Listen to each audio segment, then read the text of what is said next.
Well, this is a 1916 Type 53 Cadillac Roadster V8. In the world of automotive legends, there are stories that get whispered through workshops and swap meets, tales of forgotten prototypes and incredible barn finds. But some stories are so good, so perfect, they feel like they have to be myths. For decades, one such legend has circulated about a garage. A garage sealed shut, belonging to one of the most famous mechanics on the planet, Ed China. The story goes that it was a place shrouded in rumor, a place no one had set foot in for a generation. But the legend doesn't stop there.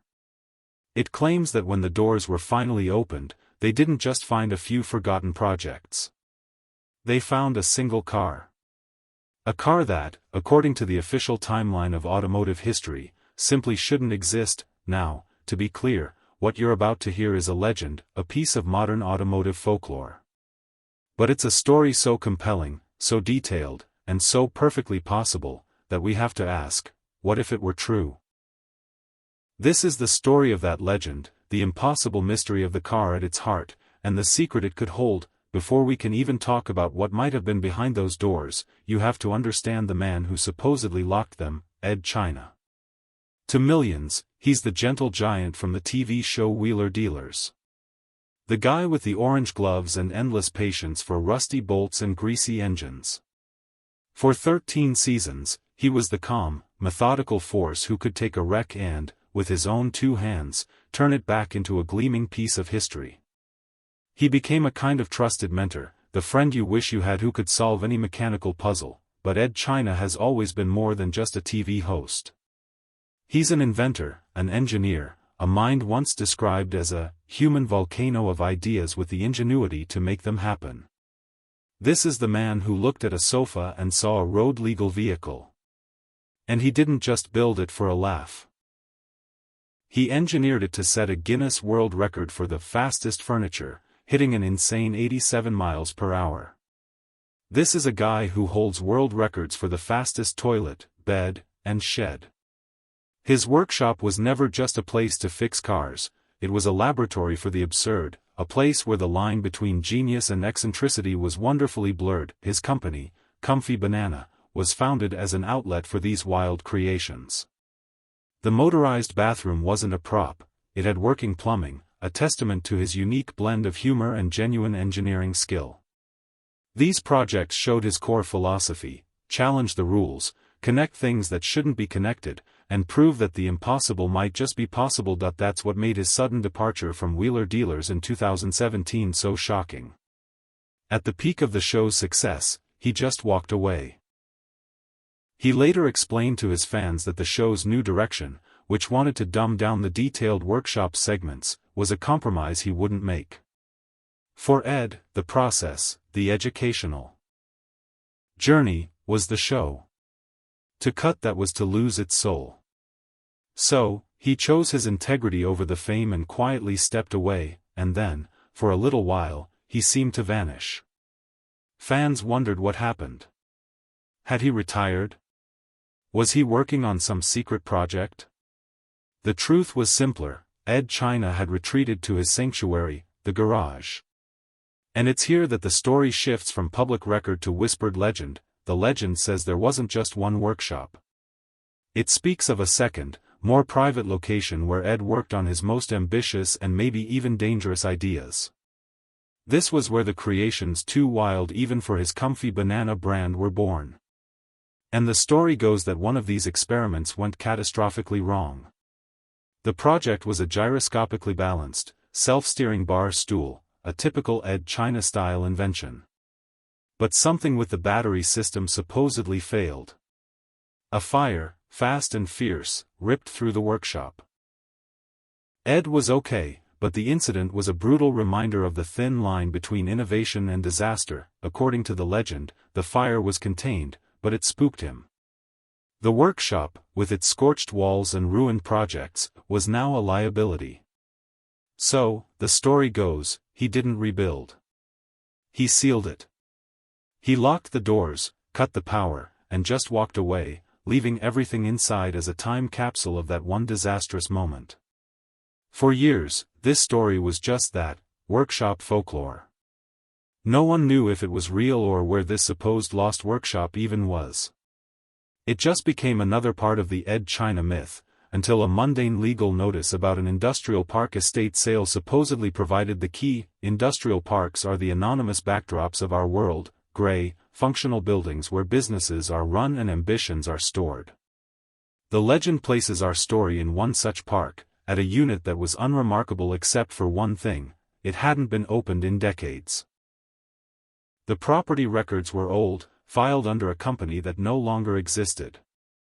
A prepaid lease had been running on autopilot for years, and when the payments finally stopped, the legal process began. Notices were sent to a dead-end address, and after the legally required time, the unit was declared abandoned.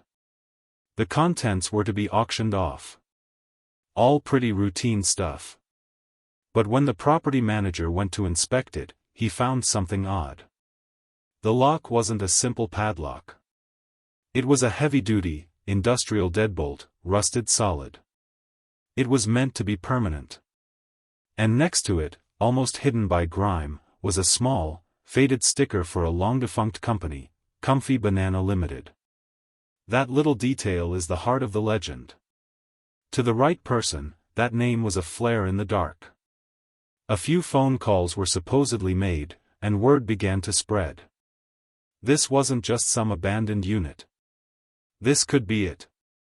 The lost workshop. As the story goes, the day they went to open it was gray and overcast. The mood was a mix of giddy excitement and the very real fear of being disappointed. What if it was just full of old papers?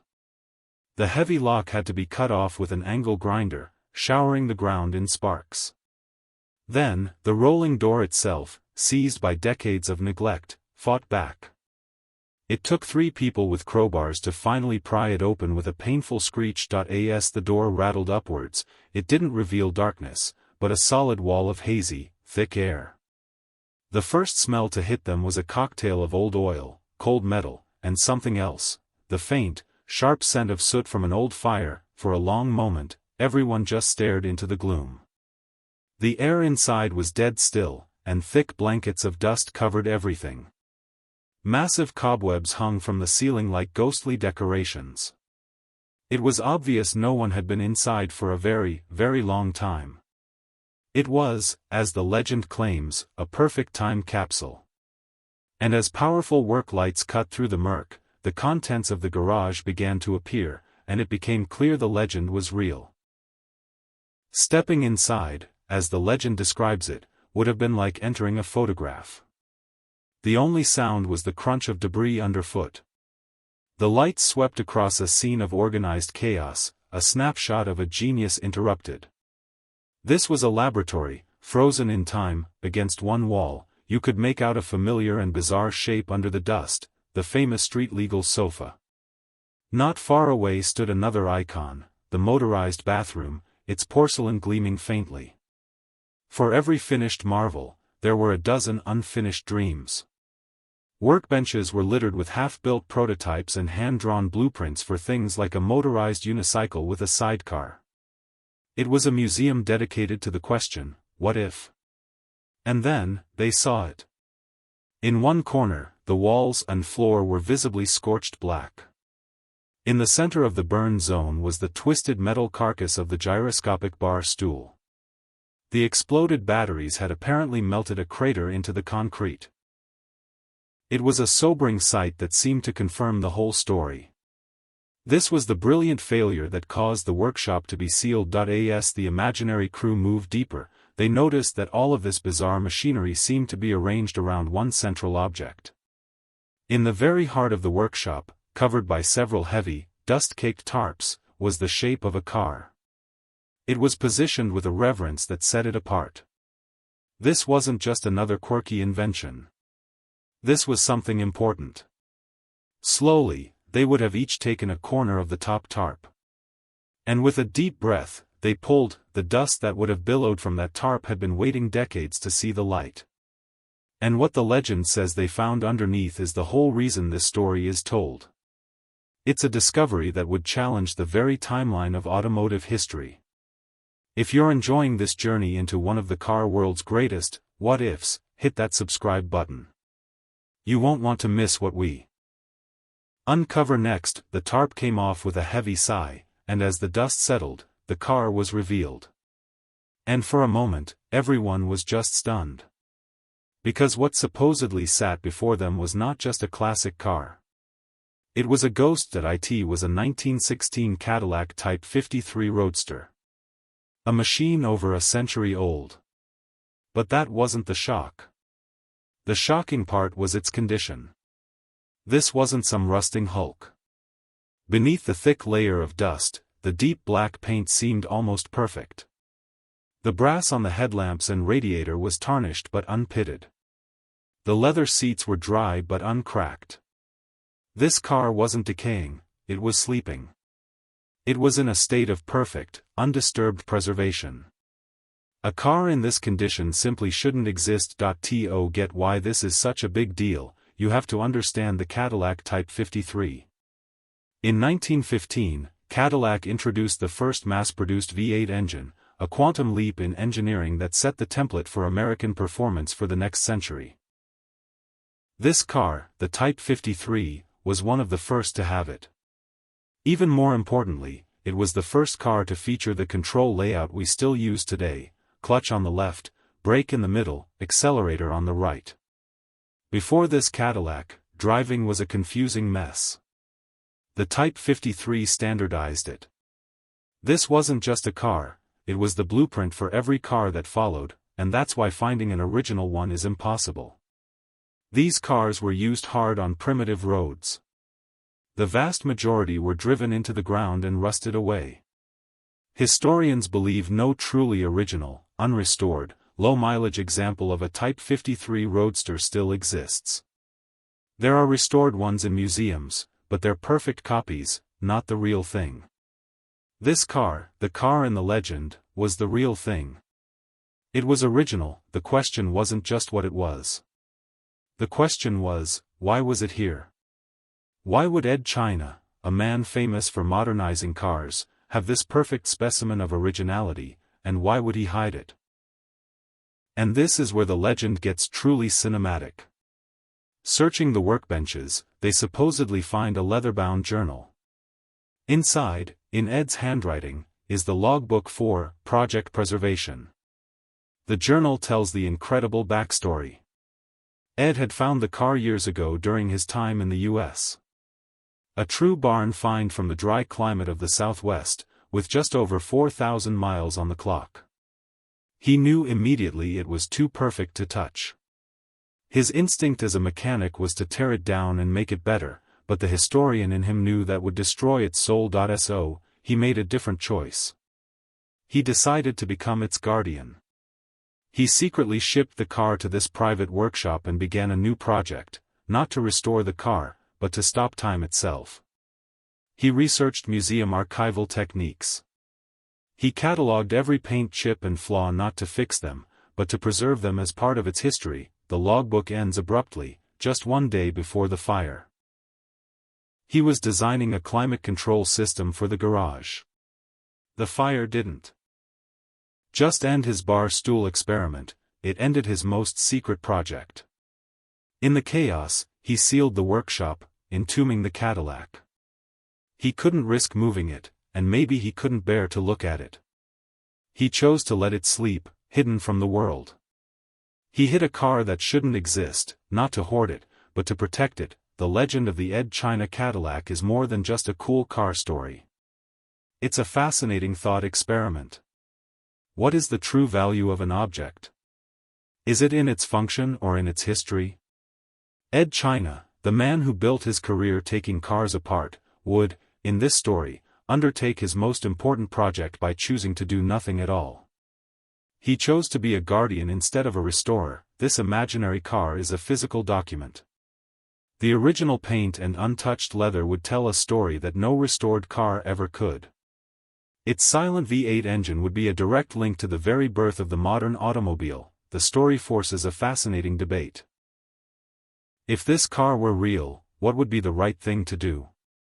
Should it be left exactly as it was found, a dusty monument to its own incredible story? Or should it be cleaned and recommissioned so the world could see and hear the machine that started it all? To clean it would be to erase the final chapter of its story. To leave it untouched would be to deny the world a piece of living history. It's a tough question with no easy answer. The legend of the garage transforms it from a secret lab into the stage for one of the most significant automotive finds imaginable. It reveals not only a car that shouldn't exist, but it plays on the character of a man everyone thinks they know. The story of the Ed China Cadillac is a fantastic piece of automotive folklore, and we want to know what you think. Let's play along with the legend.